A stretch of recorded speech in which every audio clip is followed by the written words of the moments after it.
Santos TV apresenta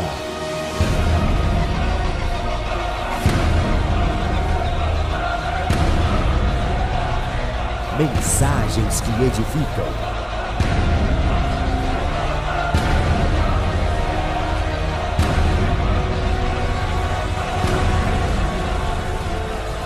Com o apóstolo Paulo de Piero. João capítulo 2, versículo 1. Nós vamos falar das bodas de Caná, Caná da Galileia. Diz assim, verso 1: E ao terceiro dia fizeram-se umas bodas em Caná da Galileia, e estava ali a mãe de Jesus. E foram também convidados Jesus e os seus discípulos para as bodas. E faltando vinho, a mãe de Jesus lhe disse: Não tem vinho. Disse-lhe Jesus: Mulher, que tenho eu contigo? Ainda não é chegada a minha hora. Sua mãe disse aos empregados: Fazei tudo quanto ele vos disser. Diga comigo: fazei tudo quanto ele vos disser. Verso 6: E estavam ali postas 6 talhas de pedra para as purificações dos judeus, e em cada uma cabiam 2 ou 3 metretas, que é aproximadamente 40 litros cada uma. Ou seja, cada uma dessas talhas tinham cerca de 120 litros d'água. Disse-lhe Jesus: Enchei de água essas talhas, e encheram-nas até em cima. E disse-lhes: Tirai agora e levai ao mestre-sala. E levaram. E logo que o mestre-sala provou a água feita vinho, não sabendo de onde viera, se bem que o sabiam os empregados que tinham tirado a água, chamou o mestre-sala ao esposo. E disse-lhe: Todo homem põe primeiro o vinho bom, e quando já tem bebido bem, então o inferior. Mas tu guardaste até agora o bom vinho. Jesus principiou assim os seus sinais em Caná da Galileia, e manifestou a sua glória, e os seus discípulos creram nele. Diga comigo: manifestou a sua glória, e os seus discípulos creram nele. Verso 12: Depois disso desceu a Cafarnaum, ele, sua mãe, e seus irmãos e seus discípulos, e ficaram ali não muitos dias. Quem tem ouvidos para ouvir, diga glória a Deus. Você já deve ter ouvido essa passagem. Isso se fala muito nos matrimônios, nos casamentos. Usa-se muito acerca do vinho, do símbolo da alegria, e é verdade, é de fato.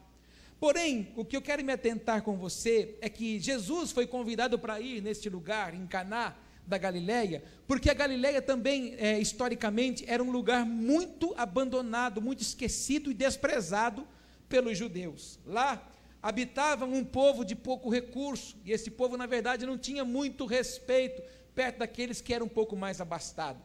E Jesus foi convidado, ele leva com ele nessa empreitada 6 dos seus discípulos, porque nesse período Jesus não tinha 12 ainda. Jesus tinha 6 dos seus discípulos que foram com ele nesse casamento. Interessante que quando nós olhamos para esse lugar, nós vemos que o casamento estava ali acontecendo, e o que era mais prazeroso, que era aquilo que servia e que mantinha o povo naquela festa, terminou.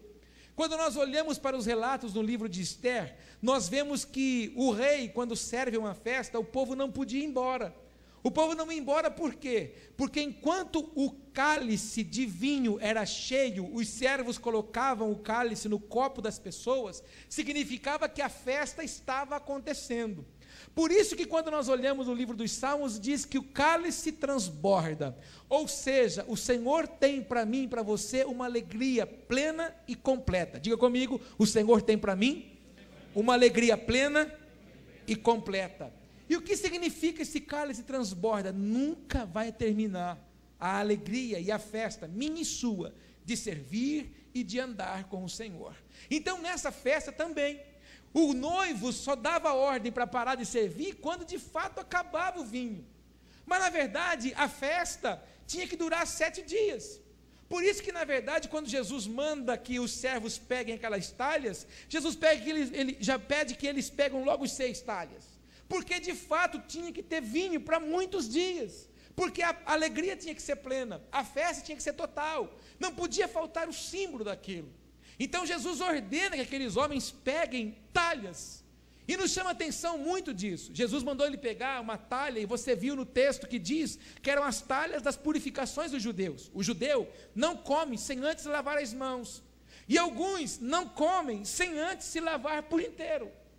E uma vez eu coloquei aqui, quando eu preguei uma série de mensagens de milagres de Jesus no Evangelho de João, eu coloquei uma foto que eu tinha de uma dessas talhas. Ela é muito grande e de fato cabe um homem dentro daquele lugar. E para que você possa entender, são 120 litros de água que iam dentro daquelas talhas. Então, além de ser de talhas, pedras, era entalhada, uma pedra muito grande, algo muito pesado, também tinha ali 120 litros, que era mais pesado ainda. E Jesus então olha para os servos e libera uma palavra. Jesus diz para eles: olha, peguem e encha de água. Apóstolo, e daí? Até aí você não contou revelação nenhuma para nós. Na verdade, nesse texto não é revelação que tem. Na verdade, esse texto vai nos ensinar algumas coisas que são tão pequenas e muitas vezes que são passageiras que a gente não se atenta. E o que mais me chamou a atenção foi de fato no versículo 7, que diz assim, olha comigo no versículo 7 o que diz esse texto. O versículo 7 diz assim: disse-lhe Jesus, enchei de água essas talhas, e encheram-nas até em cima, até na boca. E daí, apóstolo? E daí, que quando nós falamos de um casamento, nós falamos de um relacionamento de um homem e de uma mulher. Nós falamos de uma união de dois indivíduos. E quando nós olhamos para esse texto, nós não podemos esquecer que esse foi o primeiro milagre de Jesus. E ele precisava se manifestar de uma forma tão impactante para que de fato pudesse acontecer um milagre na vida daquelas pessoas. E isso demonstra, é um sentido profético. Por quê? Porque Caná significa cana oca. Repete comigo, cana oca. No símbolo espiritual significa a mesma coisa de que o homem sem Deus, o homem vazio. E o que o Senhor foi fazer? O Senhor foi fazer um milagre, transformar água em vinho, para que o homem pudesse entender que viver com Jesus é o símbolo de uma alegria plena e completa para toda a sua vida. Então Jesus estava de fato naquele momento tentando mostrar para aquele povo que aquele povo precisava fazer um casamento com o próprio Deus. Ele estava se apresentando para aquele povo. Além de contar esse teor histórico para você, voltando para esse versículo 7 que nós lemos de novo, Jesus então olha para aqueles servos e diz assim: olha, pega essas talhas e encha d'água. Jesus liberou uma palavra, diga comigo, Jesus liberou uma palavra. Ao liberar essa palavra, no texto você não encontra. Se você pegar uma Bíblia em outra tradução, você não vai encontrar. Se você for pegar nos rabiscos judaicos, você não vai encontrar. Não há lugar nenhum que você possa comparar e buscar informação de que houve um questionamento da parte daqueles moços que carregaram aquelas talhas. Eles não reclamaram para Jesus de que aquela talha era pesada. Eles não reclamaram para Jesus que eles estavam cansados. Eles não reclamaram para Jesus que eles tinham que ficar servindo a festa. Eles não questionaram Jesus que a água estava longe para buscar na fonte. Eles não questionaram exatamente nada. Também não disseram para Jesus: ah, Jesus, para que 6? Podemos pegar uma? Eles também não questionaram: Jesus, por que 6? Nós podemos pegar 2? Eles obedeceram à voz de Jesus e trouxeram 6 talhas de água cheias até em cima. Imagine você o quão difícil é você carregar um balde. E nós temos hoje todas as perícias, encaixe de mão na alça do balde, e nós muitas vezes ali carregamos tranquilo. Imagine eles carregando uma pedra talhada ali dentro, algo pesado, terrível, cheio de água. Que mão de obra que não foi, mas não houve questionamento. E ao entender esse texto, o Espírito Santo disse assim para mim: eis o problema do corpo de Cristo. Eu disse: Senhor, mas qual é o problema do corpo de Cristo? Nós temos te servido, te amado, nós temos buscado a tua face, nós temos procurado colocar nosso coração no seu altar, sem nenhuma reserva. Ele disse: é então aí que está o problema. Todas as vezes que eu falo, muitos questionam. Todas as vezes que eu falo, não querem fazer do jeito que eu peço. Todas as vezes que eu falo, sempre arrumam justificativa para mim. Amados, eles poderiam muito bem ter dito para Jesus: ah, Jesus, é muito pesado trazer cheia, nós vamos trazer na metade. Não houve justificativa. Eles fizeram aquilo que Jesus ordenou. E nós? Nós muitas vezes, amados, nós questionamos uma palavra que Deus nos dá, nós nos questionamos às vezes uma direção que o Senhor nos envolve, nos orienta para caminhar. Muitas vezes nós duvidamos acerca das coisas que o Senhor tem acerca de nós mesmos. Poderia haver qualquer tipo de dúvida na vida daqueles homens ali, porque até então nenhum deles tinham visto um milagre tão palpável de Jesus. Eles poderiam ter dito: mas o que esse cara é convidado, chegou aqui e está mandando a gente pegar água lá? Nós estamos querendo beber vinho, vamos mandar buscar água. Ele trabalhou fora da lógica. Diga isso comigo: Jesus trabalhou fora da lógica. Arregala os olhos para esse teu irmão e diga: não se surpreenda com as coisas que o Senhor mandar você fazer. Fala para ele não trabalha com lógica. Arregala os olhos e grita para ele agora: ele só precisa que você obedeça. Eis o nosso problema. Há muita teimosia em nós, há muito questionamento em nós, e muitas vezes a gente quer ajudar ainda, a gente quer dar pitaco ainda. Você percebeu como a gente teima com as pessoas? Você percebeu como a gente teima com os nossos pais? Você percebeu como a gente teima no local de trabalho? Você percebeu como a gente aprendeu a ser questionador? Você percebeu como a gente, na verdade, vê defeito em todo mundo? Na verdade, irmão, isso denota o que nós verdadeiramente somos. E se somos ainda assim na terra, quanto mais no Espírito. Nós precisamos parar de questionar as coisas que o Senhor nos orienta. Nós precisamos parar de ficar cobrando Deus para que Ele faça as coisas do nosso jeito. Nós precisamos entender e dizer para Ele: Pai, me ensina a viver do seu jeito. Nós precisamos dizer para Ele: Senhor, me ensina a te obedecer com temor e com reverência. Amados, tem faltado juízo espiritual em nós. Fala isso para o teu irmão: tem faltado juízo em nós. Por quê, amado? Porque muitas vezes o Senhor nos orienta: anda na minha presença e ser perfeito, e às vezes a gente não está nem aí em dar uma desviadazinha e não cumprir. Muitas vezes o Senhor fala para nós: fecha a boca, não fala nada, não fala palavrão, não se meta aqui, não se meta ali. A gente vai e continua vivendo. Outras vezes o Senhor tem nos orientado aqui: repreende o seu pensamento, não permita que pensamentos levianos, não permita que pensamentos de derrota e de fracasso venham sobre você. A gente não faz isso. Isso significa o quê? Pura rebelião nossa com a palavra do Senhor. E é por isso que eu olho para esse texto e vejo a obediência desses homens. Amados, nós não podemos mais viver assim. Nós temos que receber a palavra do Senhor, saber que ela é um bálsamo para a minha vida, e você precisa entender uma coisa: Deus vai falar, quem vai cumprir a palavra sou eu. Diga isso comigo: Deus vai falar. Fala, mas a atitude tem que ser minha. O que tem de crente, não aqui, fala amém, pelo amor de Deus. O que tem de crente por aí, que acha que ele vai entrar na igreja, e aí vai vir um anjo gordo, e aí, com uma asa, vai vir com uma varinha, vai vir assim na cabeça dele, pá! E aí tudo mudou. Não é assim.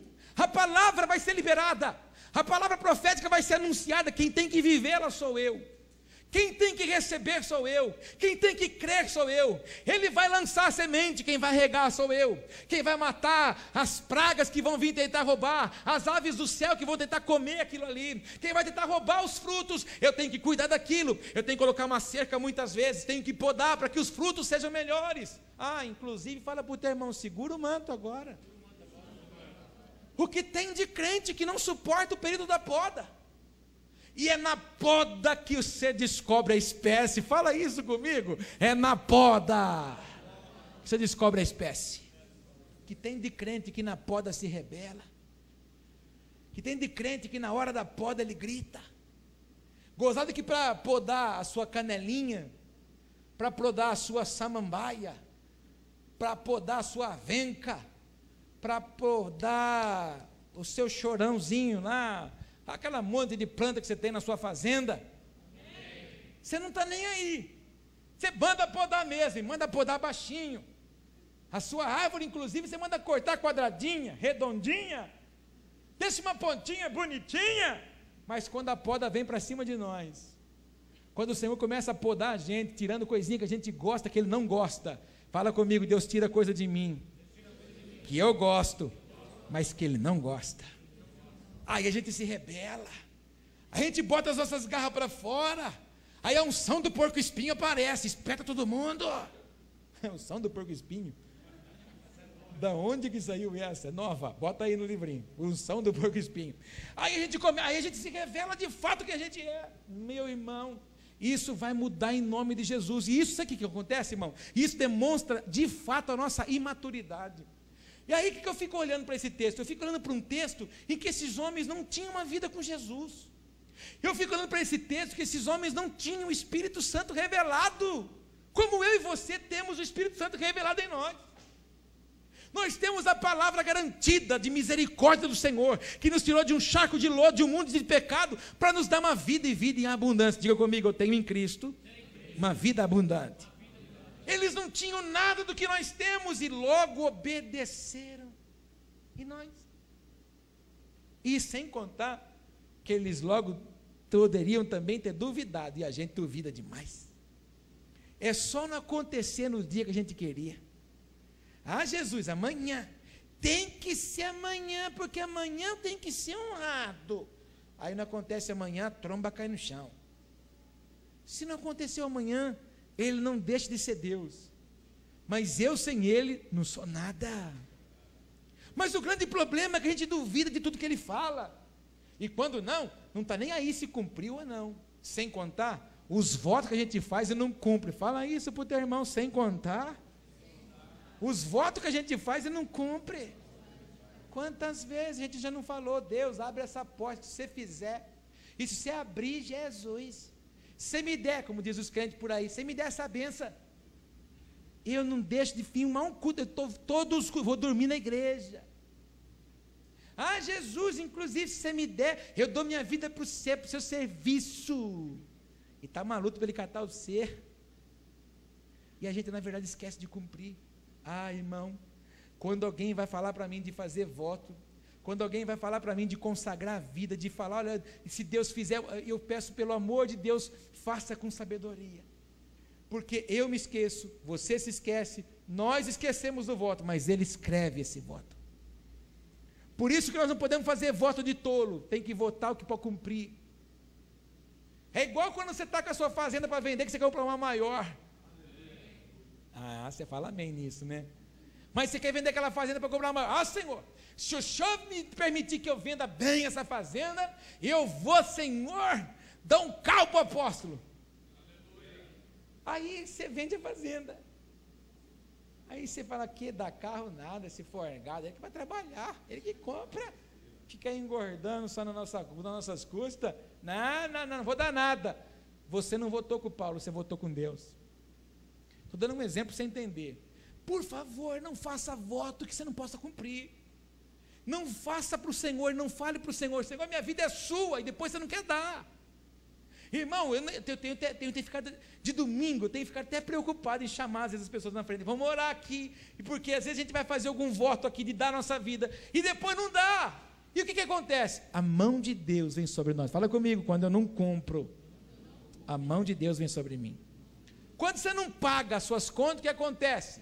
Começa com um telefoninha, depois uma cartinha, depois a carta é um pouco maior, depois a carta já vem acompanhada de um camarada, que já vem para entregar para você assinar a folhinha, depois o negócio é lá na salinha, do juiz, pagou, não pagou? Cadeia. Assim é com Deus. Talvez para você hoje seja a primeira cartinha, ou se não, a segunda telefonada. Talvez já chegue o cara que veio trazer o papelzinho para você assinar, porque você votou e não cumpriu, disse que dava vida e não deu, duvidou, teimou, brigou, esperneou, tem esperneado como, inclusive fala para o irmão, acho que é para você o negócio, fala para ele, você está esperneando muito com as mudanças de Deus. Você precisa entender que a mudança de Deus vai justamente no que você gosta. Deus vai pedir de você o que você não quer dar. Ah, meu Deus, repete isso comigo, Deus vai pedir de mim justamente o que eu não quero dar. Se Ele está falando é porque está precisando ouvir. Aqui nesse texto, Ele só falou uma vez. E ainda para reforçar, a mãe dele falou assim para o camarada, vocês façam tudo que Ele mandar, hein? Que Ele manda, faz tudo, hein? Irmão, e quantas vezes você não vem aqui na igreja? E através de mim mesmo, de outros pregadores, eu já não falou para você, cuidado, faz isso, faz aquilo outro. Irmão, Deus está falando com jeito teimoso aqui hoje. Fala isso para o teu irmão. Deus está falando com jeito teimoso aqui hoje. E às vezes Deus está falando, e se faz, não é para mim não. Ai, como eu queria que a Judite estivesse aqui. Veio só a capazinha. Jogou um adubozinho lá na Judite, mas esqueceu de puxar na sua própria horta. Por isso que está morrendo as suas plantações. Tem que puxar o adubo para você. Não, isso aqui é para mim mesmo. Isso aqui é para mim. Aleluia. Glória a Deus. Irmãos, eu profetizo a Márcia, quando nós vamos em algum culto, em algum congresso, sabe o que a gente faz? Nós levamos caderno universitário e 2 canetas. Tudo que Deus fala, a gente anota.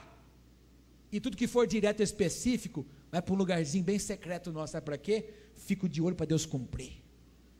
E aí, às vezes eu fico vendo as pessoas na igreja, está nem aí com que faca, pregou, aí a gente pede para repetir, é bênção para a sua vida, ninguém toma nota. Pelo amor de Deus, traz um caderninho, um pedacinho de pão, papel de pão não tem mais, né? Agora a gente está moderno, mas traz um pedacinho de caderno, uma folha de caderno, e anota o que Deus fala para você, porque no mínimo, Ele vai realizar coisas extraordinárias, mas é igual você ir fazer compra, e agora a gente é moderno, né? A gente tem cartões de crédito, você tem uns 20, fala amém.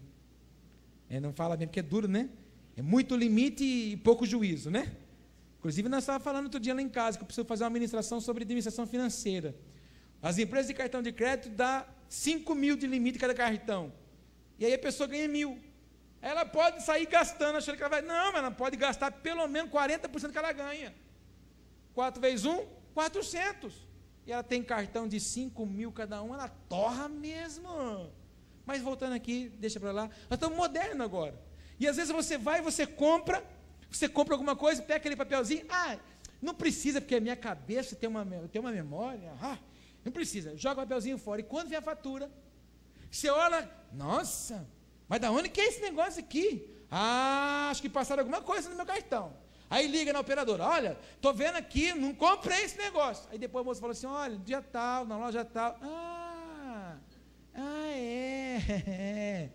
verdade, fui eu mesmo que fui lá, tá bom então, obrigado, irmão, deixa eu falar uma coisa para você, quando nós tomamos nota daquilo que Deus nos fala, daquilo que Deus nos orienta, nós verdadeiramente andamos guiados pela instrução do Senhor, e tudo que começa a acontecer em volta de nós, nós começamos a entender, porque nós sabemos que é Ele se movendo para cumprir aquela palavra. Porque muitas vezes, para cumprir aquela palavra que Ele disse acerca de mim, de você, Ele às vezes vai ter que sacar coisas de perto de nós, pessoas, às vezes vai ter que arrancar a gente do nosso trabalho, para colocar a gente em lugares melhores e maiores. Aproveita e fala para o teu irmão, tem portas grandes e maiores, esperando para mim e para você. Apóstolo, então, vamos fazer uma campanha aqui na igreja, de porta aberta, para quê? Para nós poder ser próspero, para quê? Não, porque eu preciso, para quê? Se a Bíblia diz, eis que pus diante de vós uma porta aberta. As portas de Deus para mim e para você estão todas abertas, fala isso comigo, as portas de Deus estão todas abertas para mim. Então por que eu não consigo entrar, apóstolo? Porque não está obedecendo, porque às vezes ele está falando e não está fazendo. Você já imaginou se esses camaradas tivessem pegado uma daquelas talhas, uma só, ter ido lá e pegado lá no poço, teve que tirar a água, viu, irmão? Mas olha que obediência, tira a água, coloca lá Jesus, uma inteira não deu, a metade está aqui. E nós, de vez em quando, Jesus, você tem que me entender, né? Eu estou me convertendo, devagarzinho eu vou mudando, também não dá para ser radical assim, né, Jesus? Você precisa me entender. Hoje eu estou falando umas coisas assim, hoje eu estou tomando só para abrir o apetite, mas você vai me entender que daqui a pouquinho nem para isso mais, Jesus. Então, você sabe como é que é, né, Jesus? Irmão, deixa eu falar uma coisa para você, conversão é mudança de rota, conversão é atitude, viver para Deus é decisão que eu tenho que tomar, escolher e viver. É diferente de um processo de cura, que demora um período. A decisão não. Assim como a palavra que é liberada acerca de mim, acerca de você, ela se cumprirá quando? Quando primeiro eu crer. E por que muitas vezes a gente não consegue tomar posse da palavra? Porque já chega na igreja cheio de dúvida. Porque a gente já chega na igreja já cheio de preocupações. A gente chega na igreja cheio de pensamentos, de coisas que tem que resolver amanhã. A gente chega na igreja muitas vezes cheio de coisas que temos que resolver na segunda-feira da semana que vem. E com isso não há espaço para a palavra. Não há ânimo no espírito para adorar. Não há desejo de se quebrantar. Não há alegria de servir. Lamentavelmente, Satanás tem conseguido fazer isso. Tem tirado das pessoas a alegria de servir, a alegria de estar na casa de Deus. Eu vou falar por mim, não sei por você, mas eu quase tive um treco esse fim de semana. Não ter vindo na igreja no domingo, para mim, parecia que tinha faltado metade de mim. Ah, mas não teve culto lá na chácara? Teve, mas não é igual na igreja. Parece que fazia uma eternidade. Quando eu cheguei na igreja segunda-feira para trabalhar, parecia que fazia uns 10 dias que eu não entrava aqui. Amado, quando chega o dia de culto, há prazer no meu espírito estar aqui. Primeiro, irmão, para adorar o Senhor. Segundo, para que se cumpra através de mim aquilo que Ele tem sonhado acerca de nós. Terceiro, para poder ver você. Amado, eu fico imaginando. Aleluia, irmão. Glória a Deus. Amém. Sabe o que é, apóstolo? A gente não bateu palma nenhuma vez hoje, porque a coisa está, a cena matar mancada hoje. Ué, irmão, mas o bom pai só dá disciplina para filho. Um bom pai só transfere legado para filho.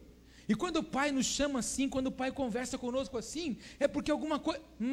declara isso comigo. Quando o pai fala assim com a gente, fala no mínimo algo muito grande, de unção, está preparado para nós. Você crê nisso? Amados, o que aconteceu na obediência desses homens? Eles pegaram as talhas e aquilo que era água, a coisa sem sabor, se transformou no mais puro vinho. Quando há obediência, há multiplicação. Quando há obediência, há transformação. Quando há obediência, há prosperidade. Quando há obediência, há milagres. Quando há obediência, há milagres extraordinários. Diga isso comigo, milagres extraordinários. O milagre da talha não estava em Jesus. O milagre das talhas cheias de vinho estava na obediência. Quando aqueles homens encheram de água, eu imagino que daqueles homens que estavam ali, alguém disse: ei, ele mandou encher a boca, vamos encher a boca. Quando eles obedeceram dessa forma e levaram com muito capricho, não, ajuda aqui, vamos lá, devagarzinho, isso, vamos, vai cair, deve ter sido, irmão, uma organização. O céu já disse: aonde a obediência, há multiplicação. Me prova, apóstolo. Vou te provar, já preguei isso aqui algumas semanas atrás, ou algumas boas semanas atrás, a multiplicação dos pães e dos peixes. Quantos pães tinham? 5. Quantos peixinhos tinham? 2. Guaru, peixinho, guaruzinho, de aquáriozinho, pequenininho. Alguém escolheu entregar aquilo na mão certa. Fala isso comigo, alguém escolheu entregar o pouco na mão certa. Muito bem, Jesus viu que aquele povo estava faminto, pelo menos 4.000 homens, fora as mulheres e fora as crianças. Jesus então olha e diz assim: olha, separa eles em grupos de 100 em 100, de 50 em 50. Quando eles foram separados em grupos de 50 em 50, de 100 em 100, eles aquietaram para o alvoroço. E eles o que fizeram? Obedeceram. O que Jesus fez? Levanta o pão ao céu e dá graças ao Pai. Baruch atah Adonai, Eloheinu melech haolam. Ele começa a agradecer ao Pai, a obra da criação. E aí o que acontece? Um milagre. Ele começa a partir o pão e todos comem, todos são saciados. Assim acontece com o peixe. E ele escolhe em quantos cestos?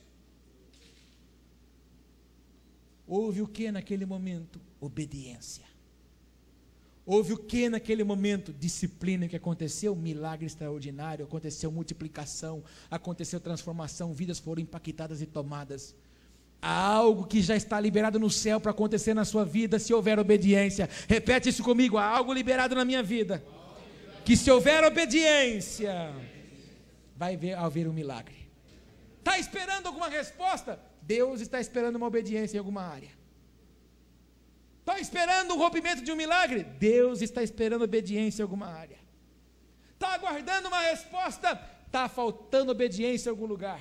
Amados, eu preciso falar isso. Por favor, é necessário nesse momento nós dominarmos a nossa boca. Repete comigo, esse momento é fundamental dominar a nossa língua.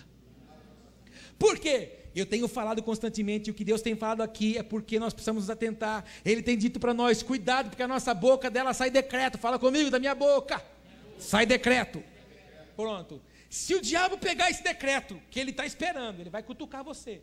Vai jogar um dardo hoje, uma bombinha amanhã, vai dar uma atiçadinha no seu calo depois da manhã, vai mexer no seu ponto fraco, vai mandar aquela criatura do seu trabalho cutucar você para te infernar. Quando não, você vai virar o seu carro naquela rua, o trânsito vai estar daquele jeito, a vontade do senhor vai ser socar a mão na buzina e gritar e falar aquele palavrão que você falava lá atrás, lembra dele, né? Pois bem, ele vai querer que você faça tudo isso, justamente para quê? Para que a sua boca fale, justamente para que você entregue a chave, o código de acesso da bênção de Deus na sua vida para ele tocar. Ele vai criar um monte de coisa.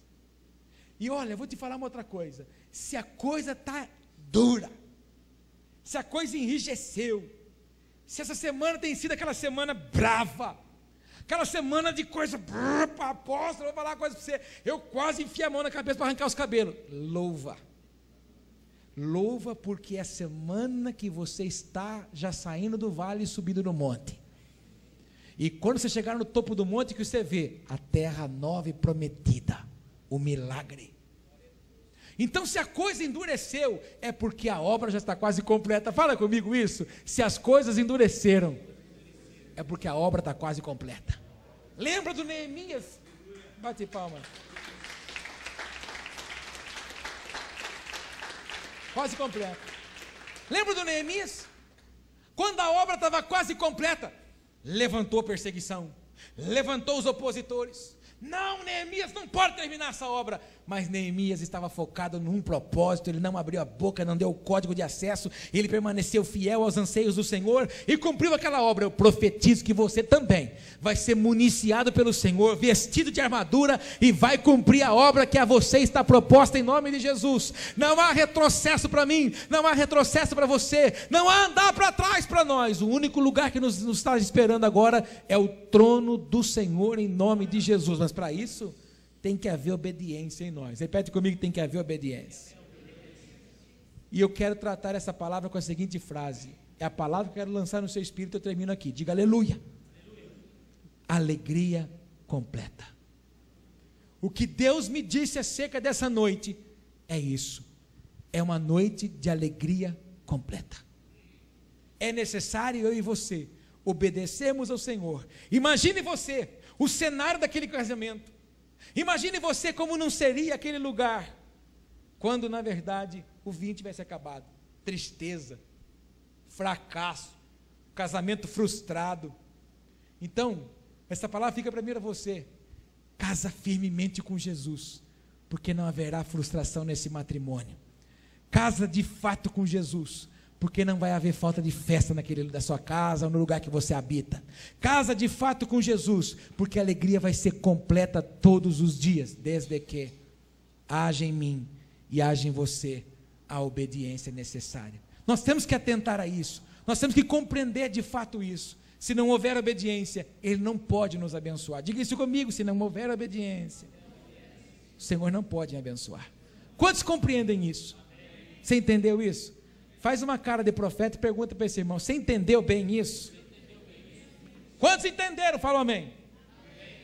Houve um milagre de transformação, porque verdadeiramente aqueles homens obedeceram, não questionaram. Então, se você chegou aqui com dúvida, se chegou aqui com questionamentos, não permita que essa seta te vença.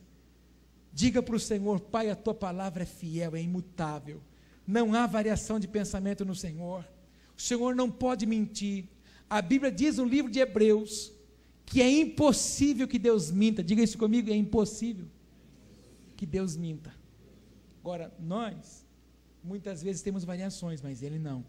Se eu obedecer toda a palavra dele acerca de mim, acerca de nós, Ele vai cumprir em nome de Jesus. Vamos entregar o que precisa ser entregue hoje? Fiquemos em pé. Não estou entendendo o que você está falando. Você vai pedir dinheiro para nós? Não. Eu estou falando daquilo que o Espírito Santo está falando. Ele está falando que alguma coisa nós temos que entregar. E a gente vai ter que dar uma vasculhadinha aí, ó, para ver aquilo que a gente às vezes fica meio bravo, ou às vezes a gente está ficando duvidoso, ou achando que ele não vai cumprir. Não, ele vai estabelecer, mas o primeiro passo começa em mim. Ele está dizendo a palavra, quem tem que fazer sou eu. O milagre só aconteceu quando os homens foram, as talhas foram cheias, e eles chegaram no lugar de destino. Diga comigo, eu preciso chegar no lugar de destino. Inclusive, mais adiante eu quero falar sobre isso com você. Qual é o seu destino? Porque, amado, quem não sabe para onde vai, qualquer ônibus serve. Agora, se você sabe para onde você vai, você não entra em qualquer rabeira, você não pega qualquer carona, você está focado, nada tira você do foco. E eu vou insistir, meu irmão, até os dias que você me permitir. Se depender de mim, nós não vamos perder o alvo. Se depender de mim, irmão, nós vamos andar agarrado, colado com Jesus. Porque tudo que está ansiando, irmão, é um povo totalmente ligado nele. Um povo totalmente apaixonado. Mas aquela paixão não pode ser aquela de coisinha de namorico, que vem e passa. Tem que ser algo que acende e se torna um verdadeiro caso de amor. Eterno e perpétuo. E no mês de outubro, eu vou antecipar uma coisa antes de orar para preparar o seu espírito. No mês de outubro, setembro não vai dar, porque os domingos vão estar cheios de coisas assim programadas. Mas em outubro, os 4 domingos de outubro, ou 5, eu não sei certo agora, nós vamos trabalhar um texto sobre o fogo arderá no altar perpetuamente. O fogo do altar tem que estar aceso. E nós vamos trabalhar todos os domingos de outubro o fogo de Deus no altar, que é o meu coração, na minha vida. E nós vamos começar dizendo: Senhor, se há palha, se há feno, se há madeira que tem impedido de eu ser o verdadeiro ouro que o Senhor quer que eu seja, que se consuma, Pai, para que eu alcance a plenitude do Senhor, em nome de Jesus. Amém. Eu creio, irmão, que o Senhor está nos separando para algo muito glorioso. Profetiza isso na sua vida mesmo. Deus está me separando para algo muito glorioso. Você crê? Eu creio tão piamente. Eu creio, irmão, que Deus está nos preparando para sarar a cidade de Jaú. Eu creio, irmãos, que nós vamos viver um tempo tão poderoso nessa cidade. Eu creio que vai vir uma Shekinah de Deus sobre essa cidade. Eu creio, porque eu tenho convicção naquilo que Ele tem falado acerca de nós. E é por isso que Ele está nos chamando, é por isso que Ele está nos limpando, porque as coisas começam pela sua casa, para que os seus filhos possam tocar a vida de muitos outros, em nome de Jesus. Curve sua cabeça.